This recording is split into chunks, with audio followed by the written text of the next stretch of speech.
একাধিকবার আমার সাথে শারীরিক মেলামেশা করছে, চলো ফিজিক্যাল করি। তারপর সে বলছে কি যে করো করো, কিছু হবে না, আমি তো তোমারে বিয়ে করবই।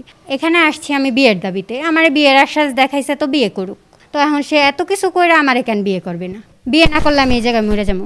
দামোদ্দা সর্দার মার্কেট আছে না, ওইটার উপরতলা একটা রেস্টুরেন্ট আছে, তাজ গার্ডেন কি জানি রেস্টুরেন্টের নাম, ওইখানে হয়েছে। একাধিকবার আমার সাথে শারীরিক মেলামেশা করছে। এখানে আসছি আমি বিয়ের দাবিতে, আমারে বিয়ের আশ্বাস দেখাইছে, তো বিয়ে করুক। আমাদের সম্পর্ক 7 মাসের। আমাদের পরিচয় এফবিতে হইছে। তারপরে ও আর কি বলতাছিল যে দেখা করবা কিনা। পরে আমরা দেখা করছি, দেন ওই টাইমে ফার্স্ট আমাদের রিলেশন শুরু হয় বিয়ের কথা দিয়ে, যে সে আমারে বিয়ে করবে।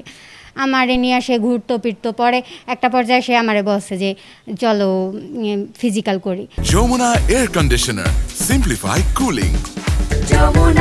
পরে আমি তারে অনেকবার বাধা দেওয়ার ট্রাই করছি। তারপর সে বলছে কি যে করো করো, কিছু হবে না, আমি তো তোমারে বিয়ে করবই। পরে একটা পর্যায়ে আমাদের মধ্যে শারীরিক সম্পর্ক হয়ে গেছে, যেহেতু আমি তারে ভালোবাসতাম। তো এখন সে এত কিছু করে আমারে কেন বিয়ে করবে না? তার মেয়ে হইলে সে কি করতো? তারপরে ওর বাবারে আমি কল দিছি, ওই টাইমে ওর জ্যাঠায় বাজে ভাষায় বকাবকি করছে যে তোর বাবা মা কি তোরে রাস্তায় জন্ম দিছে নি, এন তেন নানান ভাষায় বকাবকি করছে।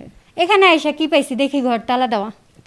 তার ছেলে যদি কিছু না করতো তো সে তো ঘরে থাকতো, তার তো সৎসাহস নেই, চলে গেছে। বাবা মা তারপর ছেলে কই জানি চল গেছে গা। বিয়ে না করলে আমি এই জায়গায় মরে যাবো। দায় হচ্ছে পিয়াস পাল, অরুণ পাল, আর হচ্ছে ওর মা বাবা, সবারই দায়। ওনারা সবাই জানতো তো, তাই না? ওনারা কেন, ওনার মেয়ে হলে উনি কি করতো? উনি আর কি আমার দোষ দিতেছে, সব কিছু আমার দোষ, ওনার ছেলের কোনো দোষ নেই। মেয়েটা যদি আপনার হয়, কথাবার্তা হয়ে থাকে, মেয়েটারে বলেন কি যে ভাই এভাবে অনশন করলে তো লাভ হবে না, এতে তোমারও মান সম্মান দেবে, এদেরও মান সম্মান দেবে। অবশ্যই তোমার যদি সে ক্ষতি করে থাকে, তুমি মামলা করো, যেখানে বসে ক্ষতি করছে সেখানে মামলা করো, আর নাহলে কোর্টে মামলা করো। আপনি পারলেই বুদ্ধি দেবেন।